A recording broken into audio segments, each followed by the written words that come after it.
Hello बच्चों, RRB JEE CBT2 लगातार पास आता जा रहा है। आप लोगों की भी बच्चों चिंताएं बढ़ रही होंगी, एक मेंटली प्रेशर भी बढ़ता ही है, स्ट्रेस भी आ रहा होगा बच्चों। तो बस राय यही है कि आप सभी लोग जो बच्चे हैं वो एमसीक्यू प्रैक्टिस करते रहें, अपना रिवीजन करते रहें, बिना ये सोचे कि पेपर कैसा आएगा, मुश्किल आएगा, आसान आएगा। बिल्कुल ये सोचने की जरूरत नहीं है, आपको अपना रिवीजन कंप्लीट करना है, एमसीक्यू प्रैक्टिस ज्यादा से ज्यादा करनी है। ठीक है, तो एक बार ब्रशअप करवा देता हूं बच्चों मैं आप लोगों को टॉपिक वाइज जो है PYQs फॉर आरआरबी जेईई। तो इसमें मैंने 2 ही साल के क्वेश्चन लिए हैं, 2019 और 2024 जो रिसेंट हुआ था। ठीक है, क्योंकि मेन पैटर्न यहीं से ही आपका मैच करता हुआ आएगा। तो आप लोगों को बच्चों इन PYQs को जरूर देखना चाहिए एक बार एग्जाम में जाने से पहले, ताकि आप लोगों को पता चले कि क्या आप लोग सही दिशा में प्रिपरेशन कर रहे हैं या नहीं। ये काम या तो सबसे पहले होता है या फिर बच्चों बीच में होता है, प्रिपरेशन के मिड में, कि आप लोग देख लीजिए कि आप लोग जो पढ़ रहे हैं वो सही पढ़ रहे हैं या नहीं। ठीक है, तो चलिए आज मैं टॉपिक जो लेकर आया हूं मशीनिंग। सबसे ज्यादा क्वेश्चन यहीं से आते हैं बच्चों प्रोडक्शन इंजीनियरिंग में, इवन किसी भी सब्जेक्ट के सबसे ज्यादा क्वेश्चन इसी टॉपिक से आते हैं। 2019 2024 के बच्चों में PYQ लेके आया हूं। ठीक है, ज्यादा पुराने PYQs में नहीं गया क्योंकि तब पैटर्न भी अलग था, टॉपिक्स भी थोड़े अलग थे, और we don't know even syllabus उस समय क्या था। ठीक है, तो चलिए शुरू करते हैं बच्चों पहले क्वेश्चन से। ठीक है, A taper on a cylindrical surface of a job can be produced in a lathe by which of the following method? इस मेथड से आप सिलेंड्रिकल सरफेस पर टेपर प्रोड्यूस कर सकते हैं बाय कंबाइनिंग कॉम्बिनेशन फीड, यानी कि आप फीड लॉन्गिट्यूडनल भी दे रहे हैं बच्चों और ट्रांसवर्स फीड भी दे रहे हैं। ये ट्रांसवर्स फीड हो गई, ये लॉन्गिट्यूडनल, दोनों को एक साथ दे रहे हैं बच्चों। तो आपका टूल ऐसे मूव करेगा जिससे टेपर बन जाएगा बच्चों।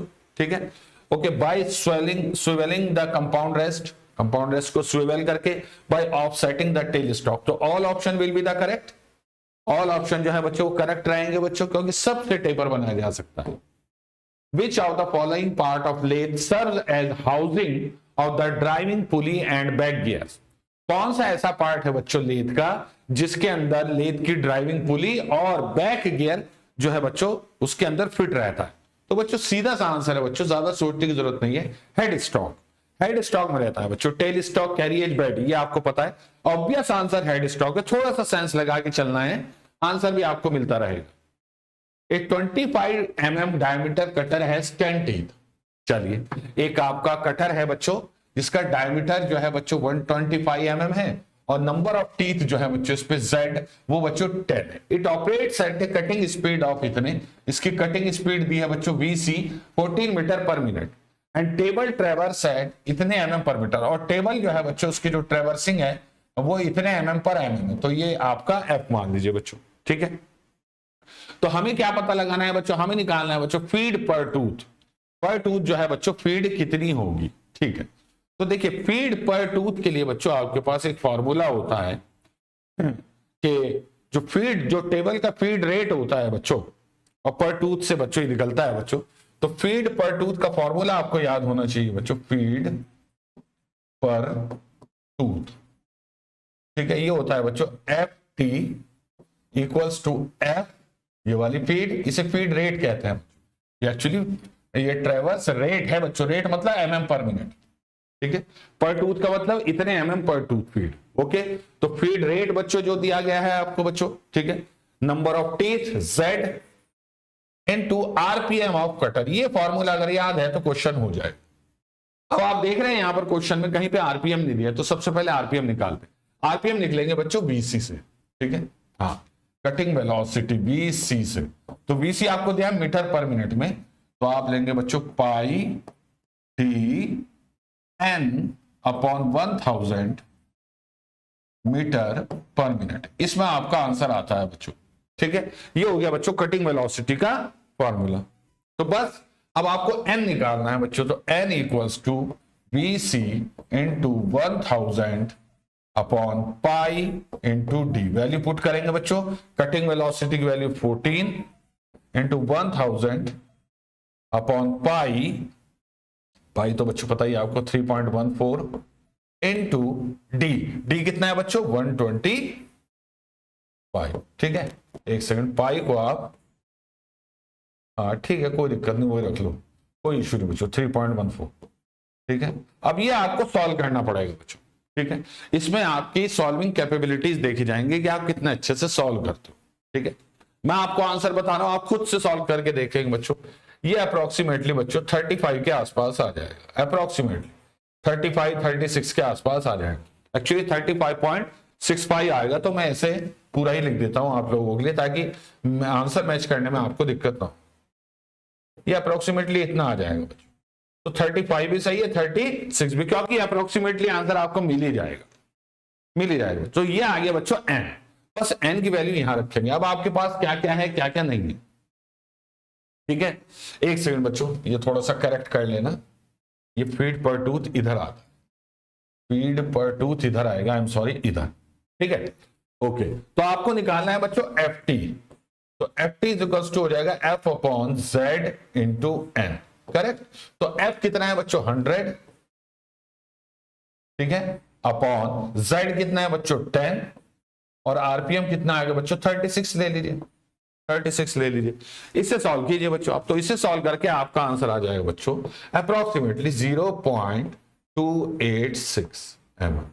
तो यानी कि एक मिलिंग का बच्चों ये फॉर्मूला आपको याद रखना है बच्चों, फीड पर टूथ, ठीक है, इसे एफटी कहते हैं बच्चों, एफटी। तो ऐसे निकलेगा बच्चों फीड पर टूथ, ठीक है। या तो ऐसे याद रखिए फीड mm पर मिनट में है यहां पर, और या फिर ऐसे याद रखिए कि F T is to F upon Z N, ठीक है। 0.286 के आसपास आएगा बच्चों, एग्जैक्टली मैच करेगा, आसपास आएगा, ठीक है। चलिए अगला क्वेश्चन बच्चों, अगला क्वेश्चन ये कह रहे विच of the following teeth does a brooch है। कौन से टीथ बच्चों ब्रॉच पे होते हैं? सबसे पहले होते हैं बच्चों रफिंग टीथ, जो आपको एमआरआर देते हैं, सबसे ज्यादा मटेरियल रिमूवल रेट ये करते हैं, जो आपका ग्रेजुअली इंक्रीजिंग हाइट में होते हैं बच्चों।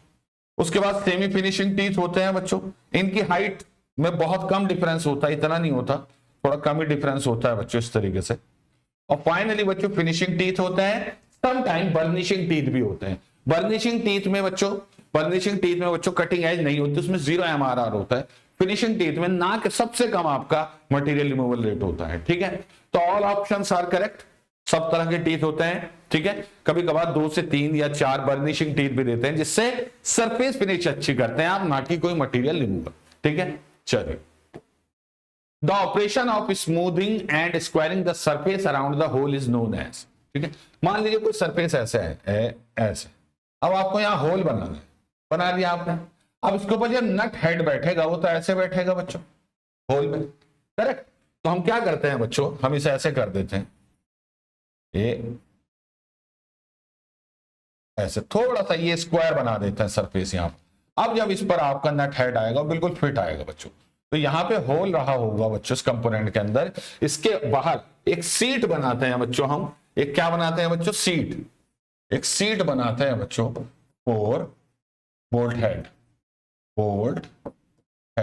के लिए बच्चों एक सीट बनाते हैं बच्चों, ठीक है। तो उसे क्या कहते हैं बच्चों, the operation of smoothening and squaring the surface around the hole, याद रखना अराउंड द होल। तो उसे हम कहते हैं बच्चे स्पॉट फेसिंग, ठीक है। काउंटर सिंकिंग में क्या होता है कि होल जो होता है किसी उसमें बच्चों, उसकी एक एंड को बेवल कर देते हैं, ये काउंटर सिंकिंग होता है बच्चों, ठीक है। काउंटर बोरिंग में क्या होता है बच्चों, होल का एक एंड का डायमीटर ज्यादा और बाकी होल का कम मतलब कम होता है, ऐसे। इसमें भी नट बोल्ट का हेड फिट हो जाए इसलिए करते हैं बच्चों। ट्रैपनिंग, ये ट्रैपनिंग में क्या होता है बच्चों, इससे बनता है कोर होल, कोर यानी कि एक ऐसा होल शीट के बीच में एक ऐसा होल बनता है बच्चों जिसके अंदर भी मटेरियल की एक कोर होती है, ये मटेरियल की कोर है और ये मटेरियल है बच्चों, उसे कहते हैं बच्चों ट्रैपनिंग, ठीक है। चलो, in which of the following operation is a single point tool head, अच्छा, fed linearly to the end of the workpiece. ऐसा कौन सा ऑपरेशन है जिसमें एक सिंगल पॉइंट टूल आप यूज करते हैं, हेड, सिंगल पॉइंट टूल जो कि एक हेड में फिक्स होता है और उसे फीड कराया जाता है linearly to the end of the workpiece के एंड तक। मान लीजिए वर्कपीस ये है बच्चों, तो कटिंग टूल बच्चों आप लोगों का यहां से यहां तक ट्रेवल करेगा पूरा लीनियरली। तो बोरिंग बच्चों आपको होता है मल्टी पॉइंट कटिंग टूल है। टेपर टाइनिंग बच्चों आप लोगों को पता सिंगल पॉइंट कटिंग टूल है, ठीक है। लेकिन ठीक है, सिंगल पॉइंट कटिंग तो लीनियर चलता है, लेकिन आपका इंक्लाइंड उसमें चलता है। फेसिंग में बच्चों आप लोगों का टूल ऐसे चलता है, अलोंग द लेंथ कह रहा है बच्चों to the end of the workpiece, अच्छा, in which of the following operation single point tool head fed linearly to the end of the work. और एक होता है बच्चों पार्टिंग। पार्टिंग में बच्चों वर्कपीस के ठीक परपेंडिकुलर ऐसे चलता है कटिंग टूल, जिससे यहाँ पे इस तरह का स्लॉट बनता है बच्चों ऐसा, ठीक है। और फेसिंग में भी बच्चों आपका एंड को स्क्वायर और फ्लैट बनाने के लिए आप लोग जो है बच्चों से इस्तेमाल करते हैं बच्चों, ठीक है। तो अब सवाल है बच्चों कि कौन सा ऐसा ऑपरेशन है, ठीक है, जिसमें चलता है। तो टेपर टर्निंग में तो बच्चों लीनियरली चलता नहीं है, बोरिंग में भी नहीं चलता। तो बच्चों इसमें सही आंसर क्या है बच्चों, in which of the following operation single point tool head is fed linearly to the end of the workpiece. Linearly बच्चों to the end of the workpiece के एंड की तरफ, यही है यहां पर लीनियरली, ठीक है। ओके, तो इसका सही आंसर बच्चों फेसिंग हो जाएगा, फेसिंग। इस क्वेश्चन को समझने में थोड़ी सी ये इशू आ रहा है, हमें लग रहा है कि स्टार्ट से एंड तक, ये वो एंड नहीं है, linearly to the end, this is the end of workpiece, ये एंड है बच्चों वर्कपीस का, ठीक है। तो facing will be the correct answer. अगला question, the size of shaper is given by. अब आपको ये तो बहुत कॉमन क्वेश्चन है, स्ट्रोक लेंथ होता है इसका answer, size of shaper is given by the binding material used in cemented carbide tool. Cemented carbide के, यानी कि जैसे कि टंगस्टन कार्बाइड है, इसमें जो आपका बाइंडिंग मटेरियल होता है वो क्या होता है बच्चों, ठीक है। देखिए इसमें टंगस्टन होता है लगभग 80 से 90%। मान लीजिए टंगस्टन कार्बाइड ले रहा हूं बच्चों, तो इसमें बाइंडिंग मटेरियल कोबाल्ट होता है। तो टंगस्टन होता है बच्चों आपका, टंगस्टन कार्बाइड होता है 80 से 90%, और ये 10 से 20% हो सकता है बच्चों, 10 to 20%। तो बाइंडिंग मटेरियल क्या करता है, टंगस्टन और कार्बन पार्टिकल को आपस में जोड़ के रखता है। तो cobalt is the correct answer. Next question, which of the following is a single point cutting tool, ठीक है। इसमें से सिंगल पॉइंट कटिंग टूल क्या कौन सा है बच्चों, पार्टिंग, ग्राइंडिंग, हेक्सा, मिलिंग। तो सारे मल्टी पॉइंट कटिंग टूल है। पार्टिंग टूल जो होता है बच्चों, उसमें एक कटिंग बस पॉइंट ये होता है आगे इस तरीके से, ये इस तरीके से कटिंग टूल होता है बच्चों, जो कि इस डायरेक्शन में फीड कराया जाता है, ठीक है। तो single point cutting tool. When workpiece is fed in the same direction as that of the cutter tooth at the point of contact, that type of milling is known as। इसका मतलब क्या है बच्चों, जब वर्कपीस को feed कराया जा रहा है उसी डायरेक्शन में, जिस डायरेक्शन में कटर टूथ जो है बच्चों at the point of contact move कर रहा है। तो मान लीजिए आपका ये कटर टीथ है बच्चों, ये ऐसे, ये ठीक है, ये बच्चों ये आपका वर्कपीस है मान लीजिए। अब वर्कपीस मान लीजिए यहां है, इसका सेंटर इस तरीके से, ये ऐसे रोटेट कर रहा है कटर, तो इसकी टेंजेंशियल वेलोसिटी किधर होगी, इधर, this is the cutting velocity. और फीड भी अगर इसी डायरेक्शन में है, तो ये कौन सी मिलिंग कहलाती है बच्चों, कौन सी मिलिंग कहलाती है बच्चों, ये क्या कहलाती है बच्चों, आपका डाउन मिलिंग। डाउन मिलिंग का बच्चों दूसरा नाम होता है क्लाइम मिलिंग। क्या होता है बच्चों, क्लाइम मिलिंग, ठीक है। एक होती है बच्चों अप मिलिंग, अप मिलिंग और स्लैम मिलिंग एक ही। स्लैम मिलिंग में बच्चों डाउन अप कुछ भी हो सकता है बच्चों, याद रखना।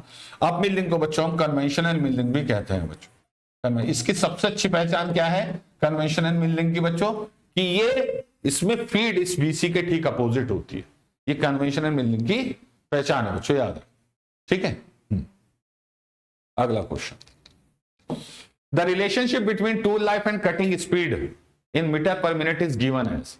Relationship between tool life and cutting speed, Vt to the power n equals to C, Taylor's tool life equation, ठीक है।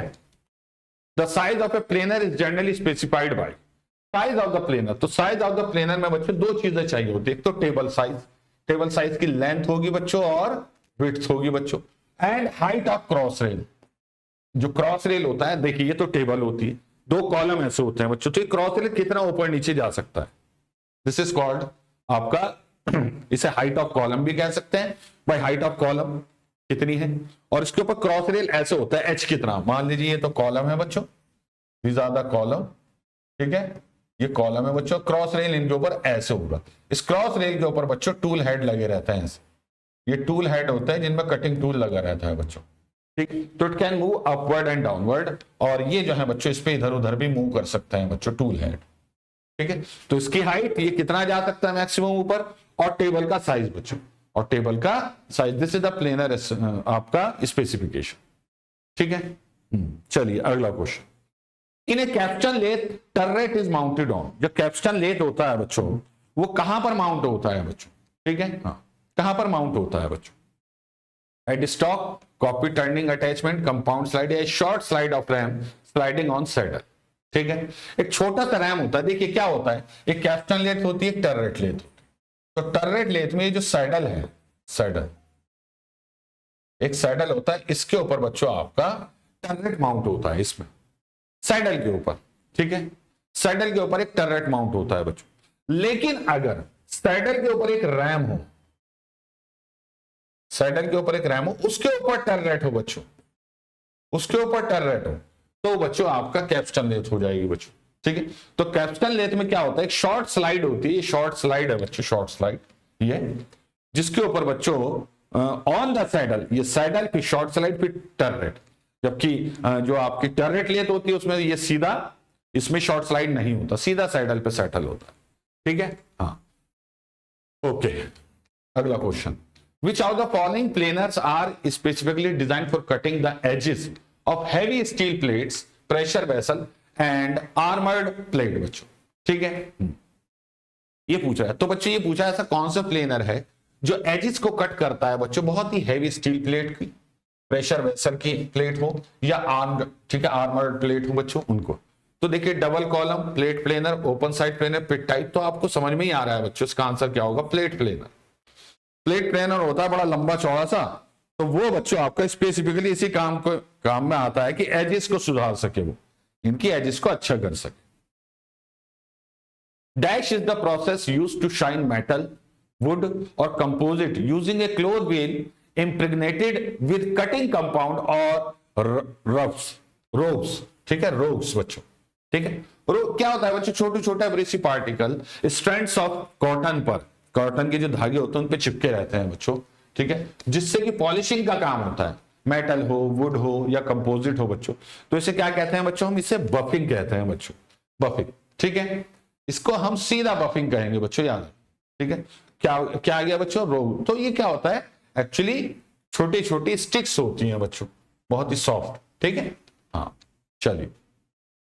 Chatter in machine tool is caused due to, chatter कब आता है बच्चों, वाइब्रेशन की वजह से। जब मशीन खुद वाइब्रेशन जनरेट करने लगती है तो चैटर मार्क्स यानी कि वर्क सरफेस पर टूल के मार्क्स दिखाई देने लगते हैं, बिल्कुल फिनिश सरफेस पे भी टूल के मार्क्स दिखाई देंगे, तो उसे बच्चों चैटरिंग कहते हैं बच्चों, याद। ठीक है, cutting ratio is the ratio of, cutting ratio क्या होता है बच्चों, कटिंग रेशियो की अगर मैं बात करूं क्या होता है बच्चों, तो कटिंग रेशियो जो होता है बच्चों, इसे हम आर कहते हैं। इसमें uncut chip thickness, uncut chip thickness, uncut chip thickness divided by chip thickness, ये आपका फॉर्मूला होता है, सिंपल सा। चिप थिकनेस ये होता है फॉर्मूला, करेक्ट। इसे ऐसे भी लिख सकते हैं बच्चों आप, चिप फ्लो वेलोसिटी,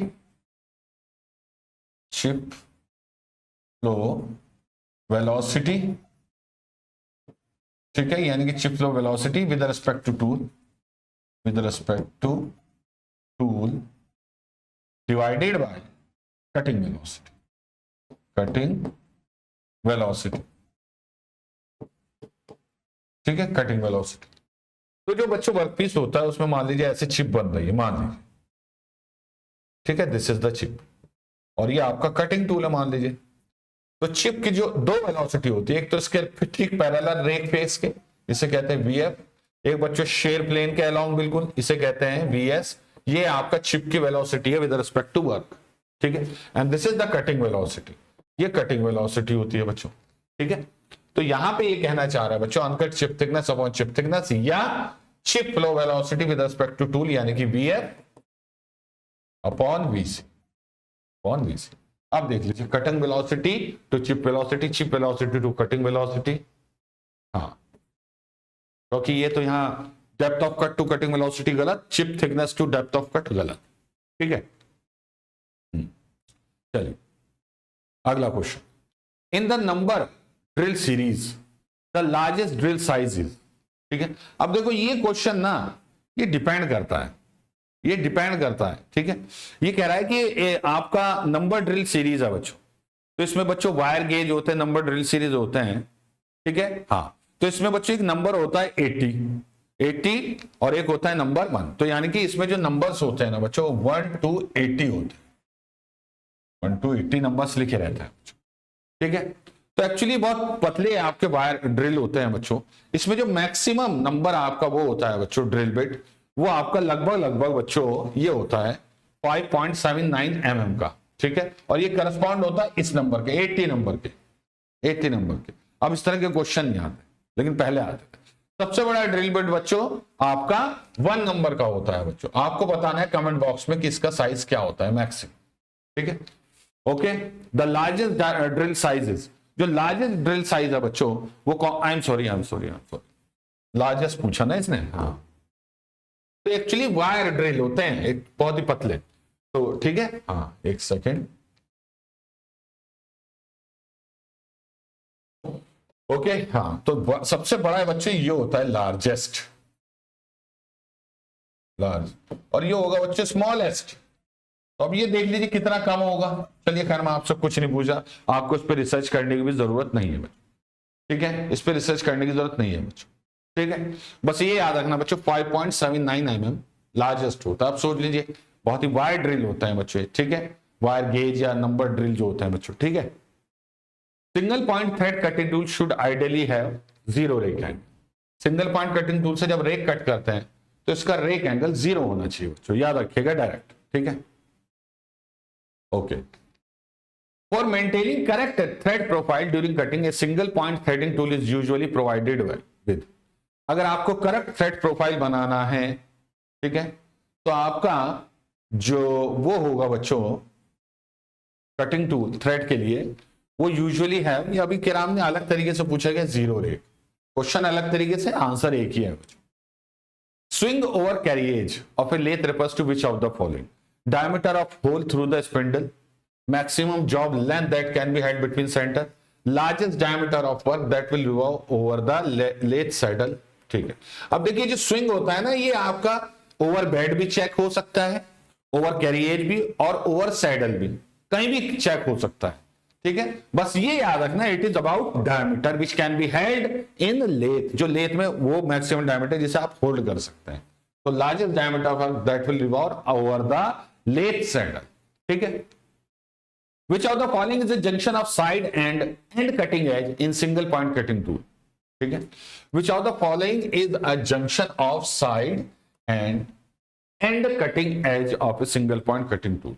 तो साइड कटिंग एज तो मान लीजिए ये हो गई, और एंड कटिंग एज आपकी ये हो गई मान लीजिए, तो इनका ये जंक्शन पॉइंट क्या कहलाता है बच्चों? नोज। क्या कहलाता है बच्चों? नोज, ठीक है ना भाई, ऐसी तो होता है कटिंग टूल, तो आपको पता होना चाहिए। देख रहे हैं कितने सिंपल क्वेश्चन आए हैं। नोज, तो he is talking about nose, वो आपका नोज के बारे में बात कर रहा है बच्चों, ठीक है। अगला question, in which of the following operation lathe machine is the tool not feed in straight path? अच्छा, कौन सा ऐसा बच्चों आपका लेथ मशीन ऑपरेशन है जिसमें टूल को स्ट्रेट पाथ पे आप वो नहीं करते बच्चों, मूव नहीं कराते बच्चों? Taper turning, contour turning, form turning and facing turning, ठीक है। देखो बच्चों, टेपर टर्निंग में भी चलता तो आपका एक तरीके से स्ट्रेट पाथ ही है, बस इंक्लाइंड होता है ये, है ना। तो कंटूर टर्निंग जो होती है बच्चों, कंटूर टर्निंग जो होती है उसमें लेथ का टूल जो है स्ट्रेट पाथ पे नहीं चलता। लेकिन मैं आपको बता दूं कंटूर टर्निंग की नहीं जाती लेथ पे, कंटूर बनाने का काम मिलिंग का है, ना कि लेथ का बच्चों। फिर भी चलिए आंसर तो देना ही है, तो बी। कंटूर में तो क्या होता है, कोई पर्टिकुलर आपका प्रोफाइल के अलाउंग चलता है बच्चों, तो वो सेटिंग ऐसी करते हैं वर्क पीस की कि वर्क पीस आपका मान लीजिए ये आपका वर्क पीस है ऐसे, इस पे ऐसा कट लगाना है बच्चों, अब ये ऐसा, ये कंटूर हो गया बच्चों। तो ऐसा कट लगाने के लिए आपका जो है बच्चों, आप खुद सोचिए कटिंग टूल को बच्चों फीड जो देनी पड़ेगी, कंबाइन फीड देनी पड़ेगी, ठीक है। तो टूल आपका स्ट्रेट पाथ में इसमें मूव नहीं करता बच्चों, याद, ठीक है। The sum of clearance angle, rake angle and cutting wedge angle is always equals to, ठीक है। ये बच्चों आपका मान लीजिए कटिंग टूल है, ठीक, ये कटिंग टूल है बच्चों आप लोग, ये कह रहे हैं सम ऑफ रेक एंगल, ये रेक एंगल हो गया बच्चों, cutting wedge angle, cutting wedge angle lip angle को ही कहते हैं बच्चों, एंड आपका क्लियरेंस एंगल, यानी कि इन तीनों का एंगल कितना होना चाहिए? 90 डिग्री। दिख रहा है बच्चों, सामने दिख रहा है। The horizontal feed in lathe is controlled by, ये जो हॉरिजॉन्टल फीड होती है, हॉरिजॉन्टल फीड का मतलब क्या है बच्चों? मान लीजिए this is the work piece, ये वर्क पीस है बच्चों, ये आपका लाइव सेंटर है, ये डेड सेंटर है बच्चों, it is rotating like this. तो कटिंग टूल मान लीजिए आपका ये है बच्चों। तो हॉरिजॉन्टल फीड कौन सी होगी बच्चों, जिसमें कैरियज आपके सामने इस प्लेन में ऐसे ऐसे मूव करेगा, this is called horizontal feed बच्चों, ठीक है। तो हॉरिजॉन्टल फीड आपकी चलेगी ऐसे बाय कैरियज, इसे कहते हैं लॉन्गिट्यूडिनल फीड, लॉन्गिट्यूडिनल, ये लॉन्गिट्यूडिनल फीड होती है बच्चों। और अगर ऐसे फीड देते हैं इसे कहते हैं बच्चों क्रॉस फीड, क्रॉस फीड, ठीक है। अच्छा, तो ये लॉन्गिट्यूडिनल फीड को कंट्रोल कौन करता है बच्चों, क्या कैरियज नहीं, कंट्रोल करने का काम है, जिसके ऊपर कंट्रोल व्हील्स लगे रहते हैं, कितनी फीड देनी है, कहां तक देनी है, सब एप्रन पे व्हील लगे रहते हैं बच्चों, ठीक है। Up milling is also called, अभी बताया था मैंने, कन्वेंशनल मिलिंग बच्चों। Which of the following operation does not use a multi-point cutting tool? किसमें multi-point cutting tool यूज नहीं होता है बच्चों, turning, single point cutting tool use करते हैं। Dash is use to move carriage automatically during thread, अगर thread है बच्चों, आप लोगों के थ्रेड कट कर रहे हैं बच्चों आप, ठीक है, तो ये कह रहा है कि कैरियज को ऑटोमेटिक मूव कराना है, तो आप क्या करेंगे बच्चों, किसकी मदद से, आप किसकी मदद से कराएंगे बच्चों, हाँ किसकी मदद से कराएंगे बच्चों, थ्रेडिंग में बच्चों लीड स्क्रू की। तो लीड स्क्रू के साथ बच्चों हाफ नट मैकेनिज्म अटैच कर देते हैं बच्चों, हाफ नट मैकेनिज्म, ठीक है, हाफ नट मैकेनिज्म आप लोग अटैच कर देंगे, ठीक है, with the help of thread counter. और उसके बाद बच्चों आपका जो कैरियज है वो इस लीड स्क्रू के साथ, लीड स्क्रू रोटेट करेगा, ये आपका कैरियज जो है मूव करेगा लॉन्गिट्यूड, ठीक है, ओके। तो अगर कैरियज को लीड स्क्रू मूव नहीं कराता, जैसे हाफ नट हटता है, फिर फीड रॉड पे बच्चों वो आप लोगों का जो है आ जाता है बच्चों, ठीक है। तो बाकी ऑपरेशन के लिए फीड रॉड का इस्तेमाल होता है, टर्निंग वर्निंग के लिए। The process of enlarging the hole to accurate size is called, process of enlarging the holes to accurate size is called, ठीक है, ओके। इनलार्ज करना है होल एक्यूरेट साइज तक बच्चों, देखो यहां पे इसने एक चीज कह दी है एक्यूरेट साइज, एक्यूरेट। अगर ये सिर्फ ये ना कहता एक्यूरेट, तब मैं इसका आंसर बोरिंग दे दे, लेकिन अब काउंटर बोरिंग भी नहीं दूंगा, ठीक है, लेकिन क्योंकि इसने यहां पे एक्यूरेट कहा है तो reaming is the correct answer. Reaming finishing operation है जो करेक्शन भी करता है होल साइज में, याद रखना बच्चों, ठीक है। Dash is the process of making flat surfaces on lathe, lathe पे अगर आपको फ्लैट सरफेस बनाने, वो कौन सा ऑपरेशन, तो फ्लैट तो भैया लेथ पे बच्चों आप देखेंगे कि रॉड का ये वाला हिस्सा ही बन सकता है, ये वाला, और ये बच्चों फेसिंग ऑपरेशन से बनता है, स्क्वायर एंड फ्लैट, याद रखना, स्क्वायर एंड फ्लैट याद रखना, ठीक है। Next, back rake of turning is measured on, back rake angle जो होता है बच्चों, यानी कि ये एक सेकंड, जो बैक रेक एंगल होता है बच्चों आप लोगों का, वो कहां मेजर करते हैं, वो ये पूछ रहा है बच्चों, कौन से प्लेन पे, orthogonal plane, machine traverse plane, normal plane, या फिर बच्चों आप लोगों का मशीन लॉन्गिट्यूडनल प्लेन, या मशीन लॉन्गिट्यूडनल प्लेन बच्चों, ठीक है, ओके।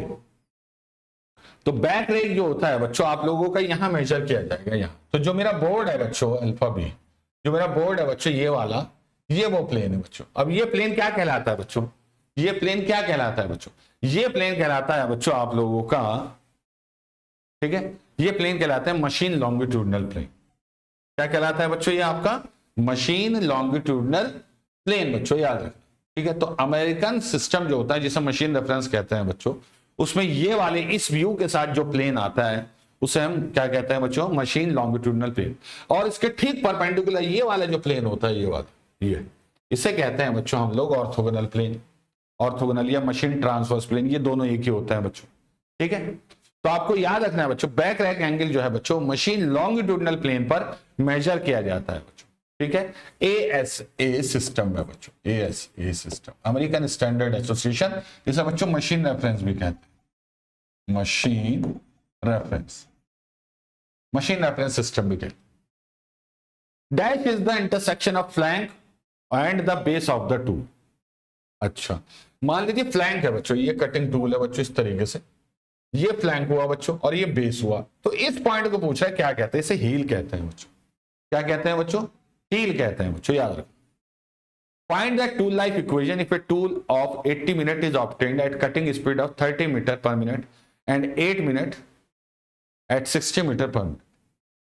अच्छा, क्या करना है बच्चों इसमें, अच्छा कटिंग टूल लाइफ इक्वेशन बनानी है, ठीक है। अगर टूल लाइफ इतने हैं बच्चों T1 at cutting speed of 30 metre per minute, यानी कि एट V1, ये कटिंग वेलोसिटी 8 मिनट है बच्चों,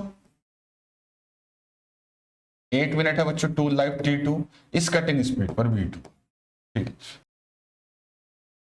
ओके, तो ये हो गया बच्चों आपके पास टूल लाइफ सब। तो अब आपको पता है बच्चों कि T to the power n equals to क्या होती है बच्चों, कांस्टेंट C।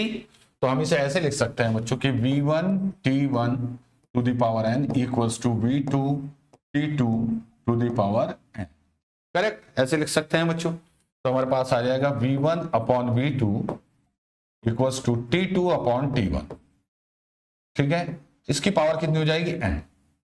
वैल्यू पुट करते हैं, V1 कितना है बच्चों आपका, वेलोसिटी 30, V1 है, V2 है 60, तो ये तो आ जाएगा 30 अपॉन 60 यानी कि 1/2, मैं डायरेक्ट लिख रहा हूं, इक्वल्स टू T2 कितना है बच्चों आपका, T2 ये 8 मिनट है, वो 80 मिनट है, ठीक है। तो T2 हो गया 8 अपॉन 80 यानी कि 1/10 टू दी पावर n। तो ये आ गया बच्चों आपका कि 10 to the power n equals to 2 आ गया बच्चों, ठीक है, इक्वल्स टू 2 आ गया बच्चों, सीधी सी बात है ना, 2 आ गया। अब अगर मान लीजिए एक सेकंड 10 की जगह 8 आता और 8 की पावर n इक्वल्स टू 2 होता, तो आप फौरन समझ जाते कि n इक्वल्स टू 1/3 है, 1/3 है बच्चों, सीधी सी बात है, 1/3 है। आप समझ रहे हैं ना मेरी बात, आप ये समझ जाते कि भैया ये सीधा 1/3 है, ठीक है, 1/3 है बच्चों, आप ये समझ जाते। लेकिन यहां 10 है, तो 10 की पावर n बराबर जो है वो 2 के है बच्चों, तो यहां पे आपको लेना पड़ेगा लॉग, ठीक है, लॉग, ठीक है। तो जब आप लॉग लेंगे बच्चों तो क्या हो जाएगा बच्चों, ये हो जाएगा बच्चों आपका n log base 10 equals to log 2, correct, आपने ले लिया लॉग दोनों तरफ का। अब इसकी वैल्यू तो 1 होती है बच्चों, तो ये तो n आ जाएगा, n इक्वल्स टू, अब log 2 की वैल्यू आपको log 2 log 3, इन दो लॉग की वैल्यू आप प्लीज रट लीजिएगा बच्चों, ये होती है बच्चों 0.301, तो n की वैल्यू 0.3 के आसपास, तो मेरा ख्याल से आंसर इसका D will be the correct answer, D will be the correct answer. The capacity of a lathe is expressed as, capacity जो होती है बच्चों लेथ की, उसे एक्सप्रेस करना है किससे बच्चों, किससे होती है बच्चों, स्विंग, एक तो स्विंग डायमीटर कितना है और दो डेड सेंटर और लाइफ सेंटर के बीच मैक्सिमम लेंथ कितनी है, ये बच्चों। A tool has a signature, tool signature दिया है बच्चों 88555661 as per American standard. In this one represent, ये वन क्या है सबसे लास्ट बच्चों, ये क्या होता है, back rake angle, side rake angle, hand relief angle, side relief angle, hand cutting edge angle, side cutting edge angle, और वन होता है बच्चों नोज रेडियस, वो भी mm में, 1 mm, ये mm में होगी बच्चों। इंडिया में mm में चलती है, अमेरिका में इंचेस में चलती, ठीक है, ओके, इंचेस में। तो अगर इंडिया में पूछेगा तो mm में देना, अगर AH से पूछेगा तो याद रखना ये इंच में होती है बच्चों, इंच, ठीक है। चलिए, okay, lathe bed is made up of, आपको पता है बच्चों ग्रे कास्ट आयरन का बना होता है, because of the high damping capacity. The largest diameter of work that can be carried between the centre of the lathe is known as, largest diameter वो जिसे होल्ड कर सकती है लेथ बिटवीन द सेंटर, क्या कहलाता है बच्चों, largest diameter, swing, ठीक है।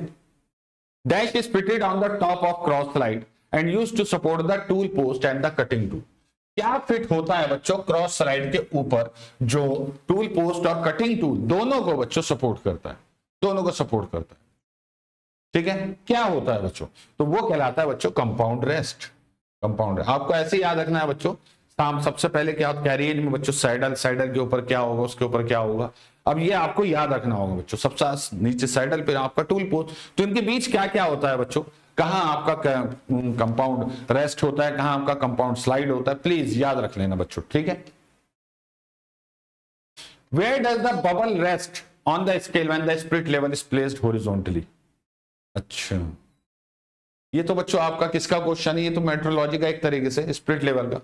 तो अगर बिल्कुल हॉरिजॉन्टल सरफेस पे है तो बच्चों जो बैरल होता है बच्चों, जो अंदर से कॉनकेव होता है, उसमें दो ऐसे डिवीजन होता है, बाकी अल्कोहल, तो उसमें बच्चों जो आपका बबल होता है वो ठीक बीच में होता है, सेंटर में और ऊपर की तरफ होता है, ठीक है। Cutting tool can never have its, एक कटिंग टूल में कभी नहीं हो सकता clearance angle positive, rake angle positive, clearance angle negative या रेक एंगल नेगेटिव। तो क्लियरेंस एंगल नेगेटिव कभी नहीं हो सकता।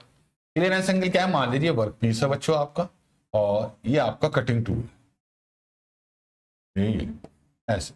तो ये एंगल जो होता है बच्चों आपका ये वाला, ये कभी भी आपका नेगेटिव नहीं हो। नेगेटिव का मतलब क्या है कि इस लाइन से इधर आ जाएगा टूल, ऐसे तो हो नहीं सकता ना।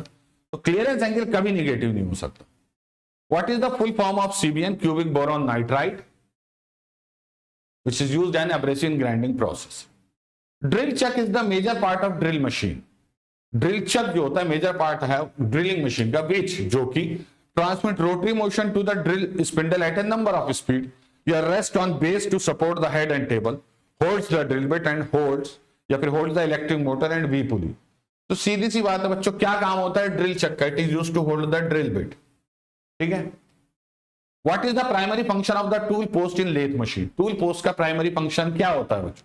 भाई टूल को होल्ड करना, स्टेबल बनाना, एडजस्ट करना, ये सब होता है बच्चों। और क्या होता है, ठीक है। वर्कपीस से तो कोई मतलब नहीं है बच्चों, फीड रेट से कोई मतलब नहीं है। To hold and adjust the tool for suitable working position.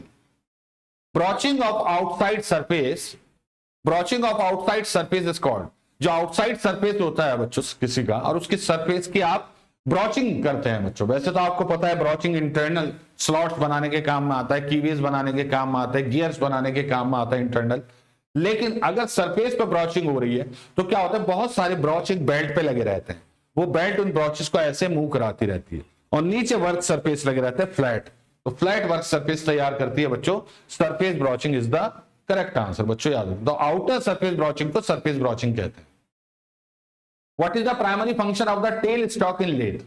Tell stock का लेथ में प्राइमरी फंक्शन क्या होता है, बस सीधी सी बात है, वर्कपीस को होल्ड करना। नॉन रोटेटिंग पार्ट होता है बच्चों, to provide support and bearing for the rotating job. Bearing मतलब उस सरफेस पे ठहर कर वर्कपीस रोटेट हो पाएगा, ठीक है। तो इसके लिए सेंटर ड्रिल से बच्चों हम एक वी ग्रूव कट करते हैं बच्चों at the end of workpiece, जो कि ठीक डेड सेंटर के वी स्लॉट में फिट हो जाता है। अब जाहिर सी बात है, सेंटर पंच का अगर आपसे पूछेगा, सॉरी सेंटर ड्रिल बिट का अगर आपसे इंक्लूड एंगल पूछेगा तो 60, क्योंकि उसे 60 डिग्री के डेड सेंटर को फिट करना है, तो ऑब्वियस है बच्चों, ठीक है। चलिए, इन क्लाइंबिंग मशीन, क्लाइंबिंग यानी कि डाउन मिलिंग, सबसे पहले तो यही कंफ्यूजन दूर करते रहा करें आप, क्योंकि इसमें बच्चे बड़ा कंफ्यूज होते हैं। Metal is removed by the cutter rotating in same direction. भाई डाउन मिलिंग में सेम डायरेक्शन रहेगी, अप मिलिंग में अपोजिट डायरेक्शन, कन्वेंशनल मिलिंग में अपोजिट, ठीक है ना।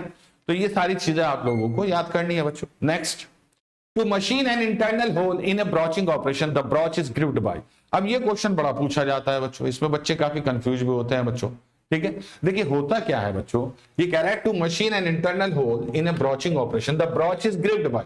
तो ब्रॉच हमेशा ग्रिप कहां से होगा, कटिंग टूल कहां से ग्रिप होता है, टूल पोस्ट के अंदर शैंक से ना। तो बस आपको इसमें भी शैंक ढूंढना है, इसमें भी आपको शैंक ढूंढना है। तो पुलर एट शैंक एंड, क्योंकि एक पुलर आपका उधर भी होता है बच्चों, पायलट जो होता है उधर भी होता है पीछे की तरफ, एक आगे की तरफ। तो आपको वो पुलर होल्ड करना है मशीन में जो कि शैंक की तरफ होगा, ठीक है। प्लीज याद रखना बच्चों से।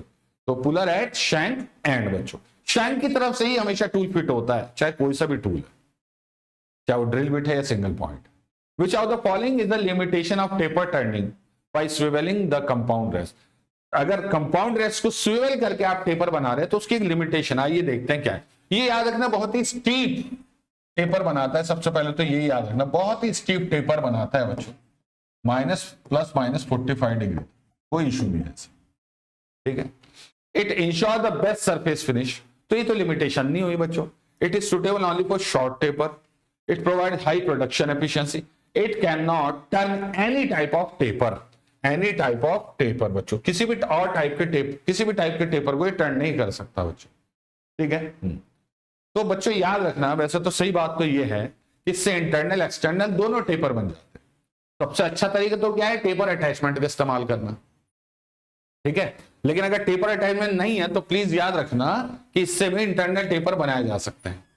It provides high production efficiency, ठीक है।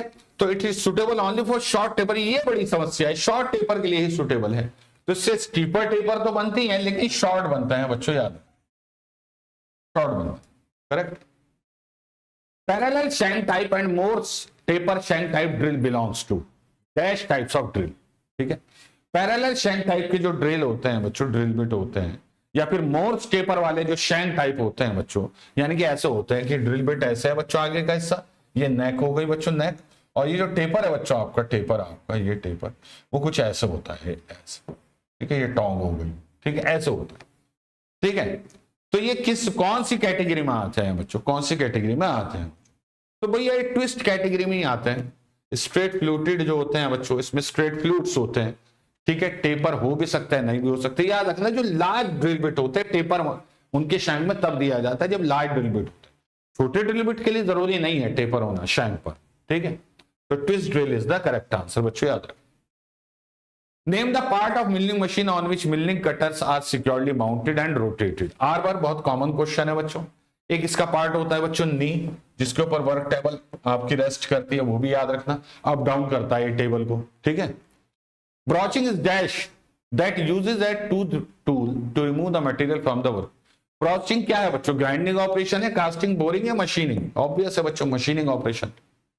In the upmilling process, the metal is removed in the form of small chips by cutter rotating. अपमिलिंग में आपका स्मॉल चिप्स बनती है, कैसी? यहां से बननी स्टार्ट होगी, ऐसे बनेगी। तो चिप जो होती है बच्चों यहां से मैक्सिमम थिकनेस की होती है बच्चों। अपमिलिंग हो रही है तो फीड वर्क पीस की opposite to the cutter rotation होगी, against the direction of travel of work piece, ठीक है। समझ में आई बच्चों बात? अगेंस्ट, ठीक। चलिए अगला question. The dash is a broaching tooth is provided to prevent rubbing of the tool with the workpiece. क्या आप जो है बच्चों ब्रॉचिंग टूल में प्रोवाइड करते हैं जिससे कि रुक जाता है या बचाता है वो rubbing of tool with the workpiece? क्या प्रोवाइड करते हैं बच्चों, ठीक है। हाँ, तो याद रखना उसे कहते हैं बैक ऑफ एंगल, उसे कहते हैं बैक ऑफ एंगल। तो जैसे वहां क्लियरेंस एंगल होता है ना कटिंग टूल में, ऐसे इसमें बैक ऑफ एंगल होता है बच्चों, याद रखना, बैक ऑफ एंगल होता है बच्चों, याद रखना। तो जो बैक ऑफ एंगल होता है बच्चों, ये एक तरह का क्लियरेंस रिलीफ एंगल है बच्चों, जो ये इंश्योर करता है बच्चों कि जो आपकी पीछे रह गई कटिंग टूल से पीस, तो वो क्या करता है बच्चों, उससे ना जब रब हो बच्चों, उससे रब ना हो बच्चों आपका कटिंग टूल, ठीक है। चलिए देखना बच्चों आज ज्योमेट्री में कि बैक ऑफ एंगल होता कहां है बच्चों, ड्रिल बिट का, ठीक है, सॉरी ब्रॉच का, सॉरी, ठीक है, ब्रॉच का बच्चों, ठीक है, क्लियर है। तो ये आपका हो गया। चलिए नेक्स्ट क्वेश्चन पढ़िए। नेक्स्ट क्वेश्चन है in production engineering gear hobbing. अब ये तो सिंपल क्वेश्चन है बच्चों, ये तो बहुत ही सिंपल क्वेश्चन है बच्चों, आप लोग इसे देख सकते हैं, ठीक है, ओके, आप इसे देख सकते हैं बच्चों, ठीक है। कि तो पूछ रहा है कि प्रोडक्शन इंजीनियरिंग गियर हॉबिंग क्या है बच्चों? ज्वाइनिंग प्रोसेस है, मशीनिंग है, सरफेस फिनिशिंग या प्राइमरी शेपिंग? अब ये प्राइमरी क्या है बच्चों? प्राइमरी शेपिंग प्रोसेस सिर्फ कास्टिंग होता है बच्चों, कास्टिंग प्राइमरी नहीं है, सेकेंडरी शेपिंग प्रोसेस तो मैं मान भी लेता बच्चों। तो actually it is a machining process, याद है, इसे मशीनिंग प्रोसेस कहेंगे बच्चों, ठीक है।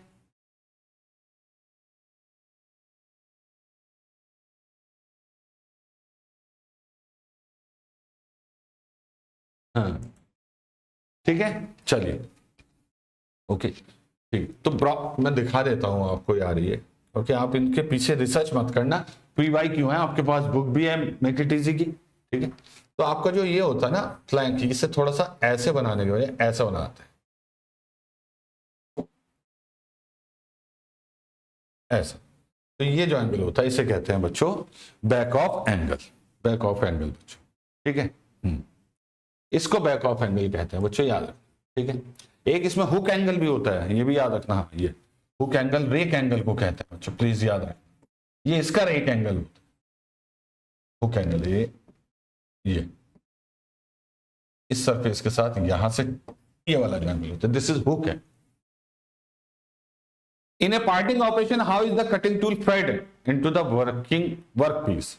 पार्टिंग ऑफ ऑपरेशन, कट कर रहे हैं आप बच्चों, एक सिलेंड्रिकल रॉड को बीच में से काट के उसे अलग कर रहे हैं, तो कटिंग टूल किस डायरेक्शन में जाएगा बच्चों? By how is the cutting tool fed? अच्छा, by adjusting the tail stock weller, by moving the carriage along the lathe bed, by rotating the cross slide screw by hand, by rotating the head stock spindle directly, by rotating the cross slide की मदद से। Cutting tool को workpiece के अंदर ऐसे जाना है तो कैरिज से नहीं जाएगा, क्रॉस स्लाइड से जाएगा, याद रखना। When is the lead screw engage in lathe? कब आपका बच्चों लीथ स्क्रू को इंगेज करते हैं लेथ के साथ बच्चों? तो ये हम करते हैं बच्चों only and only in cutting, thread cutting operation. Which of the following statement best describes the special purpose lathe used for heavy duty application? Special purpose lathe का क्वेश्चन है बच्चों, ये पूछा है कौन सा स्टेटमेंट बिल्कुल सही इसे वो करता है डिफाइन, ठीक है। ये कह रहा है T lathe is used for machining flat plate and sheet metal component. T lathe जो होती है बेसिकली, इसमें जो आपका कैरियज होता है वो स्पिंडल के ठीक परपेंडिकुलर मूव करता है बच्चों, याद रखना। तो इससे शीट, फ्लैट प्लेट या शीट मेटल यूज होती है? नहीं, ऐसा तो नहीं है। A missile lathe is design for light weight part, नहीं, मिसाइल लेथ बहुत हैवी होती है बच्चों। तो ये सारी स्पेशल पर्पज लेथ है बच्चों, याद रखना, ठीक है। तो ये आपका मिसाइल के कंपोनेंट बनाती है, तो छोटे तो होंगे नहीं। A gap bed lathe is mainly used for cutting small, नहीं, गैप बेड लेथ सबसे बड़े कंपोनेंट को एकोमोडेट करती है अपने अंदर, क्योंकि इसका जो वो होता है बच्चों चक जो होता है बच्चों, चक के बाद काफी गहरा आपका गैप बेड होता है, ये इतना, ये बेड में गैप छोड़ देते हैं। फिर यहां आपका गाइड वेज होते हैं, ठीक है। A wheel lathe is designed for machining railway wheel including journals and आपका जर्नल्स एंड ट्रेड्स। ये ट्रेड्स क्या है भाई? ट्रेड्स क्या है ये? ठीक है, चलिए। व्हील लेथ जो होती है बच्चे डिजाइन किया जाता है फॉर मशीनिंग रेलवे व्हील को मशीन करने के लिए। तो ये स्टेटमेंट सही है बच्चों, क्योंकि हमें स्पेशल पर्पस लेथ के लिए बच्चों क्या करना था? बेस्ट डिस्क्राइब, बेस्ट, ठीक है। चल, what should be the included angle of cutting tool use for machining metric thread in thread cutting? Included angle यानी कि साइड कटिंग एज और एंड कटिंग एज के बीच का एंगल, ये ऑन द रेक सरफेस, ये 60 डिग्री होना चाहिए बच्चों थ्रेड कटिंग के लिए। क्योंकि कौन सी कटिंग थ्रेड करनी है बच्चों? मैट्रिक। कौन सी करनी है बच्चों? मैट्रिक थ्रेड करनी है, ठीक है। इन ड्रिलिंग ऑपरेशन एक coolant is used. Drilling operation में कूलेंट का मेन काम क्या होता है बच्चों? Reduce durability of drill bit, heat the drill bit, cool down the drill bit, clean the drill. सीधी सी बात है, कूल डाउन ही होता है मेन काम कटिंग फ्लूइड का। A bench mounted drilling machine is of the same type as. जो bench type drilling machine होती है बच्चों, वो किसके जैसी होती है? तो कंस्ट्रक्शन बच्चों इसकी सेंसिटिव जैसी होती है, याद है, सेंसिटिव ड्रिलिंग मशीन जैसी होती है, सेम बच्चों। देखिए होगा ना आपने, छोटी सी मशीन वर्क टेबल पे लगा देते हैं ड्रिल बिट, तो उसे बेंच ड्रिल कहते हैं बच्चों। तो ये और सेंसिटिव सेम आपकी शेप की होती है बच्चों, याद रखना, मतलब उनकी construction. For machining yellow metals and free cutting steel. Yellow metals क्या हो गया बच्चों? ये कौन सी है येलो मेटल्स? किसे कह रहा है? आई थिंक ये वाई एलॉय को कह रहा है, ठीक है ना? हाँ, इन वाई एलॉय को कह रहा है ये, मेरे ख्याल से ये वाई एलॉय जो होता है बच्चों आपका बेसिकली, ठीक है। और machining yellow metal free cutting steel dash is used as cutting fluid. कौन सा कटिंग फ्लूइड यूज करते हैं? ठीक है, इन दोनों को कट करने के लिए। Water soluble oils, insoluble oils, germicide and water. बच्चों वाटर सॉल्युबल ऑयल्स इसमें सही है बच्चों, ठीक है, कोई ऐसा इशू नहीं है कि कुछ अलग से होगा। तो एक्चुअली इमल्जन, स्पीड स्टील के लिए तो इमल्जन का इस्तेमाल करते हैं बच्चों आप, इमल्जन, जिसमें 1:20 तक आपका 1 पार्ट ऑयल 20 पार्ट वाटर हो सकता है, ठीक है। स्टील पे सीधा वाटर भी यूज नहीं करते क्योंकि कोरोजन होता है। लेकिन ये जो आपका येलो मेटल्स है बच्चों, इसको याद रखना, ये येलो मेटल जहां तक मुझे लग रहा है बच्चों, अगर सही हूं मैं, तो ये आपका एल्यूमिनियम को कह रहा है बच्चों। उसके लिए बच्चों केरोसिन सबसे अच्छा होता है बच्चों, ठीक है। हाँ, ये मेरे ख्याल से केरोसिन, अगर ये वैसे तो वाई एलॉय कहते हैं बच्चों से, क्या कहते हैं बच्चों? Y alloy. वैसे एक आपका येलो मेटल, अब ये हो सकता है ब्रास को भी कह रहा हूं, ब्रास, कॉपर एलॉय जो होते हैं ब्रास, ठीक है। तो वाटर सॉल्युबल ऑयल ठीक है बच्चों, इसके लिए आंसर याद रखें, ठीक है। Dash is or are the most widely used material for the broaches in a broaching operation. Dash is the most widely used material. अच्छा, ब्रॉच बनाने के लिए सबसे common material high speed steel, इसमें ज्यादा सोचना क्या है, ठीक है। What is the function of shank in broaching machine? Broaching machine में जो शैंक होता है बच्चों, इसका क्या काम होता है बच्चों? इसका काम होता है बच्चों, आपका मेन जो काम होता है बच्चों, मटेरियल के अंदर गाइडिंग का, यानी कि जब होल बन गया उसके अंदर सही से जा रहा है या नहीं, तो guide the brush through the material and maintains the tool alignment. ये होता है बच्चों शैंक का काम, इसका मेन। ठीक है। What is the primary function of the head stock in lathe machine? Head stock का क्या काम है बच्चों? अब सीधी सी बात है, इसमें क्या होगा बच्चों, आपका इसमें चक सेट होगा, तो to hold and rotate the workpiece at different speed. बाकी देखेंगे आपको मैच नहीं कर रहा है बच्चों। ठीक है। Identify the milling cutter use for parting of operation और कटिंग थिन स्लॉट। वो मिलिंग कटर बच्चों जो पार्टिंग ऑफ ऑपरेशन में और थिन स्लॉट कट करने के काम में आता है बच्चों। ठीक है। कौन सा कटर हो सकता है बच्चों? जाहिर सी बात है, नाम से जाहिर हो रहा है, metal slitting cutter. Metal slitting cutter जो होते हैं बच्चों मिलिंग के, बहुत पतले होते हैं बच्चों, बहुत पतले। यहाँ कटिंग एजेस होती है, बहुत पतले होते हैं बच्चों, याद रखना।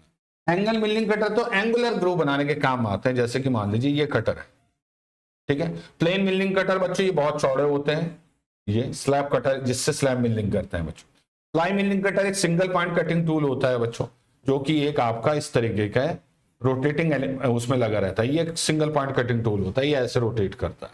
ठीक है। तो मेटल स्लिटिंग कटर पतले पतले, ये नैरो ऑपरेशन बनाने के काम में आते हैं। चलिए बच्चों, हाँ हो गया। तो ये क्वेश्चन थे मशीनिंग के, आपने देखा बहुत ही सिंपल आसान क्वेश्चन है। आपने हमारे कोर्सेज के जो बच्चे हैं प्लीज वो तो समझ लें कि हम लोगों ने यूट्यूब पे जो प्रैक्टिस किया, अपने कोर्सेज में जो पढ़ा है, उसके सामने तो ये ना के बराबर क्वेश्चन है, इनका लेवल कुछ नहीं। लेकिन फिर भी आपसे मैं बता दूं, प्लीज बी रेडी, कुछ क्वेश्चन नए आएंगे तो आप अपना दिमाग खुला रखना, अपने कॉन्सेप्ट्स का, अपने फंडामेंटल का खूब यूज करके आंसर देने की कोशिश करिए। चलिए अब किसी और नेक्स्ट सब्जेक्ट के पीवाईक्यू इसी तरीके से आप लोगों के सामने लाऊंगा, ताकि आप लोग इन्हें अच्छे से रिवाइज कर लें एक बार और पढ़ लें। याद रखना पीवाईक्यू एक बार जरूर देख के जाना है बच्चों, ठीक है। और इसी तरीके से हम जल्दी जल्दी डिस्कस करेंगे, क्योंकि हम यूट्यूब पर और क्लासेस बहुत अच्छे से डिस्कस कर रहे हैं बच्चों, पॉइंट वाइज, टॉपिक वाइज हम एमसीक्यूज लगा रहे हैं। ठीक है। चलिए नेक्स्ट क्लास में मिलूंगा। Thank you very much.